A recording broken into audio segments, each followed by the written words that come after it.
Hürmetçi sazlığında bir akşamüstü. Erciyes Dağı'nın eteklerinde yatan Hürmetçi'de her akşam yeri inleten sarsıntının bir nedeni var.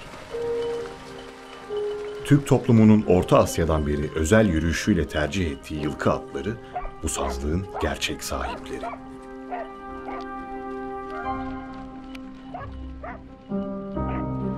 Yılkı atları kendilerine has bir yürüyüşle tanınırlar. Dünyanın en çevik atı olarak bilinen yılkı atı, kısa ve çabuk adımlar atmasıyla nam salmıştır. Bazen bu atlar o kadar hızlanır ki adımlarının takibini yapmak neredeyse imkansızdır. Türklerin ata sporlarından olan rahvan binicilik, Orta Asya dönemlerinde sadece bir spor olarak yapılmamış, bu spor ve binicilik türünün yardımıyla Türkler, yetiştirdikleri rahvan atlarını ticarette ve takasta kullanarak ekonomik gelir elde etmiştir. Orhun abidelerinin Şine Usu yazıtında Yorga Yarış adıyla rahvan biniciliğine yer verilmiştir. Osmanlı İmparatorluğu döneminde de rahvan ata ve rahvan at yetiştiriciliğine ciddi önem verilmiştir. Rahvan atların gücüyle ve hızıyla yüksek miktarlarda yükü kısa sürede taşıyabilmesi ve binicisini yormaması sebebiyle süvari birliklerde binek olarak tercih edildiği gibi ticaret ve tarımda da kullanılmışlardır.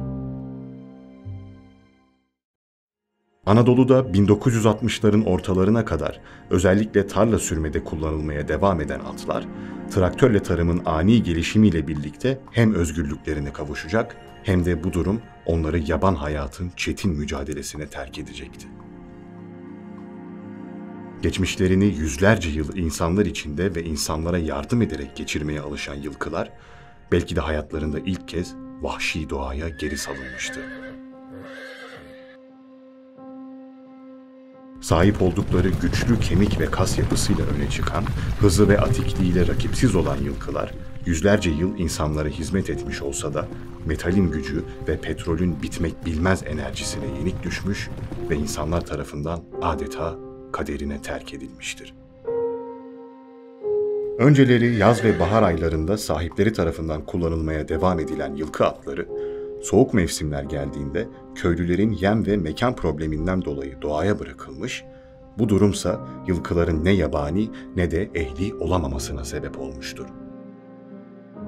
Sıcak dönemleri çiftliklerde sahipleri tarafından sağlanan yemlerle geçiren yılkı atları, soğuk havalarda doğaya salındıklarında yağmur, kar ve çetin mevsim koşulları altında adeta telef olmuş ve sayıları dramatik olarak düşmüştür. Türk tarihinde adını güvenilir, güçlü ve hızlı özellikleriyle yazdırmış yılkı atları artık gözden düşmüş, hatta sıcak mevsimlerde de yüzüne bakılmaz duruma gelmiştir. Fakat doğaya dönüşü yılkı atı için bir yok oluş olmamıştır. Çam ağaçlarının altlarında ve etraflarında sığınak bulan yılkılar, ardıç ağaçlarının kabukları ve yer bitkilerinin yardımıyla hayata tutunma mücadelesine tekrar başlamıştır.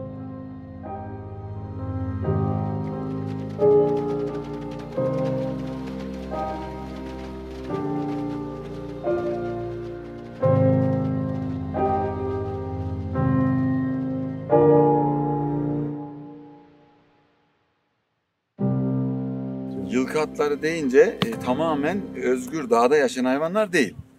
Kendi atlarımız ve bunları kışın besliyoruz. Kışın bakmazsak kar çok yağdığı zaman hayvanlar aç kalıyor. Ve yasak bölgelere çıkıyorlar. Ve de köylüler tarafından şikayet geliyor. O yüzden mecbur bunları kışında otluyoruz. Saza, meralara ot atıyoruz. Yılkı atları merada doğup büyüyen, başıboş halde büyüyen atlar, yılkı. Yabani gibi yaşıyorlar. Yakalayıp eğitiyoruz. Dolayısıyla bu atlar sürekli himayemizde. Başıboş bırakmıyoruz yani. Çünkü yola çıkabiliyorlar, yasak bölgelere gidebiliyorlar. Bu şekilde olduğu zaman zarar görüyorlar hayvanlar. Bize de zarar dokunuyor. O yüzden sürekli kış yaz bakımını üstleniyoruz yani. Atların yaşı büyüdükçe zorlaşıyor eğitimi. 2 yaşından sonra eğitime geliyorlar, daha kolay oluyor. Ama yaşları büyürse 4-5 yaşına kadar zorlanıyor. Tepek yiyip şahlandırıp bize yere vurdukları zamanlar oluyor. İlla ki bir darbe alıyoruz yani.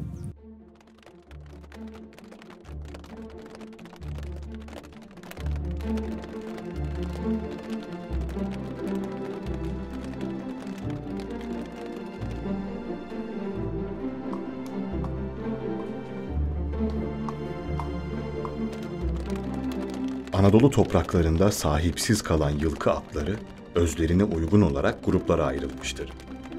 8 ila 15 üyeden oluşan gruplar halinde Anadolu'nun topraklarına yavaş yavaş dağılan atlar, sazlıklarda ve orman arazilerinde kolonileşmiştir. Başıboş şekilde gruplara ayrılan atlar, insanlarla ilişkileri kopuk biçimde yaşamakta, hatta insanlardan her fırsatta uzaklaşmaktadır. Bu, bir zamanlar insanlarla iç içe yaşayan şanlı yılkıların insanlardan ne kadar uzaklaştığını gösteren bir olaydır. Yüzyıllardır insanlarla bir arada yaşamaya alışmış olan yılkı atlarının bağımsız varoluş savaşı, her ne kadar özgürlük olarak görülebilse de bu atlar, en baştan beri vahşi olan doğanın diğer ev sahiplerine diş geçirememektedir. Yaban hayatını onlarla birlikte sürdürenlerle başa çıkabilseler dahi, başlarına gelen en büyük bela, kara kış belasıdır. Her kış onlarca yılkı atı, karların arasında yaşamını yitirmekte ve ancak yerli halk tarafından karlar kalktığında keşfedilebilmektedir. İnsan temasını ve bakımını uzun yıllardır görmemiş olan yılkı atlarına karşın ehli yarış atları daha çevik bir kas yapısına sahip olsalar da yılkı atları gibi doğanın ve yabanın süpürücü gücünden nesilleri boyu insan eliyle korunmuşlardır. Bu da söz konusu cins atların insana olan bağımlılığını artırmış, yedikleri gıdadan giydikleri semere kadar karakterlerini işlemiştir. Alışmamış bir gözle bakınca aralarında bir fark yokmuş gibi duran ehli atlar ve yılkı atları aslında iki farklı canlı gibi birbirinden ayrılmıştır. Yüzyıllarca çiftçilere ve askerlere hizmet yapan, yük taşıyan, savaşa giden yılkı atları kısa sürede doğanın şartlarına kendini alıştırmış, buna karşılık olarak yarış atları insanlarla bağını hiç koparmamış ve insan sevgisinden hiç mahrum kalmamıştır. İnsan yönlendirmesinden, eğerden, yulardan, dizginden ve en önemlisi bir biniciden uzun yıllardır uzak olan yılkı atları bugün sadece ve sadece özgürlüğe koşuyor.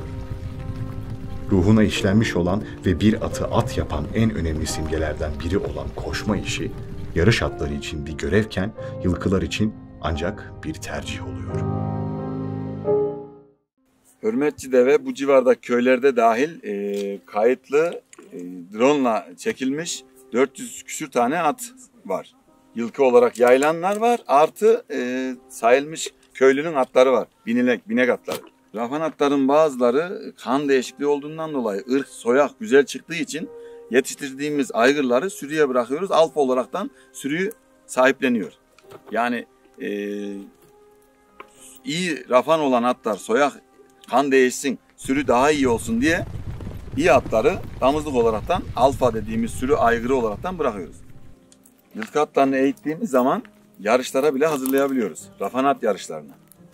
Atların bunlar yerli rafan ırk zaten. Atlar yarışa hazırlayıp yarışa götürebiliyoruz. Artı burada da binek olaraktan eskisi gibi revaçta değil. Şimdi motor çıktı, çapa motoru falan. Bunların çifti falan bitti. Ama şu anda sadece hobi amaçlı biniliyor. Sadece bir de yarışlara hazırlıyoruz. Rafan at yarışları var. Türkiye genelinde federasyon destekliyor buna.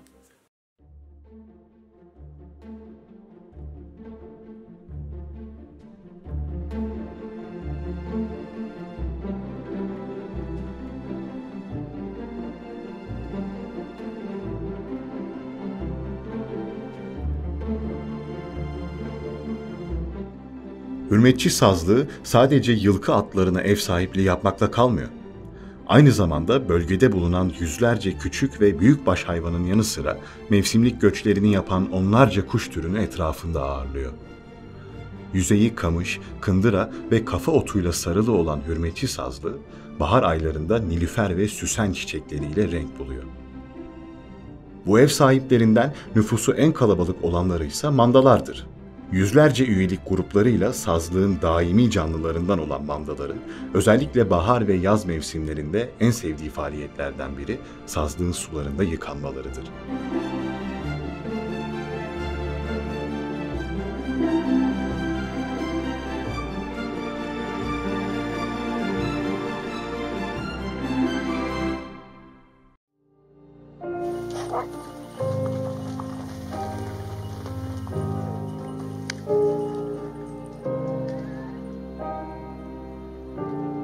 Yılkı atları artık alıştıkları bu hayatı nesillerce hürmetçi sazlığında sürdürmeye niyetli. Gün batarken insanlar evlerine dönüyor. Yılkılarsa kendilerine has yan koşularıyla ait oldukları doğaya.